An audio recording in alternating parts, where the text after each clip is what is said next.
যে তিনটা ভূমিকম্প এখনো আসা বাকি আছে। নবীজি বলেছেন একটা পৃথিবীর পূর্ব দিকে হবে। পূর্ব দিক কোন দিক? এই যে Indonesia, Malaysia, Bangladesh, Pakistan, Myanmar, আপনার শ্রীলঙ্কা, এই পুরো কন্টিনেন্ট পূর্ব দিক, পৃথিবীর পূর্ব দিক। কোন কান্ট্রি এটা তো বলা হয়নি, পূর্ব দিক বলা হয়েছে। এবং এখানে ভূমিকম্প বলা হচ্ছে না, বলা হচ্ছে ভূমি ধসে যাবে, মানে পুরো ভূমিটা নিচে চলে যাবে। এখন যারা এগুলো নিয়ে গবেষণা করেন তারাও কিন্তু সেম কথাই বলছেন, খেয়াল করে দেখেন। তারা হয়তো বিজ্ঞান দিয়ে ব্যাখ্যা করছেন, কিন্তু হাদিসে কিন্তু এটা বলা আছে। আরেকটা হচ্ছে পৃথিবীর পশ্চিম দিকে।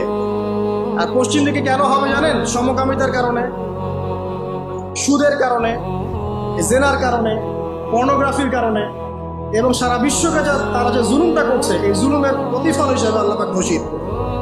এর কোনো অস্তিত্বই থাকবে না। এখন মনে হচ্ছে না যে পুরো সারা ওয়ার্ল্ডকে রুল করছে, অস্তিত্বই থাকবে। ভূমিধস। আরেকটা হচ্ছে পৃথিবীর মাঝখানে। মাঝখানে কারা আছে বলেন? মাঝখানে আমাদের আমিরুল মুমিনিনরা আছে নাকি? যারা গান বাজনাকে উন্মুক্ত করে দিচ্ছে, যারা পর্দার শিথিলতা নিয়ে আসছে, হ্যাঁ, যারা ইসরায়েলের সাথে আঘাত করছে, এরা আছে, আমিরুল মুমিনিনরা আছে।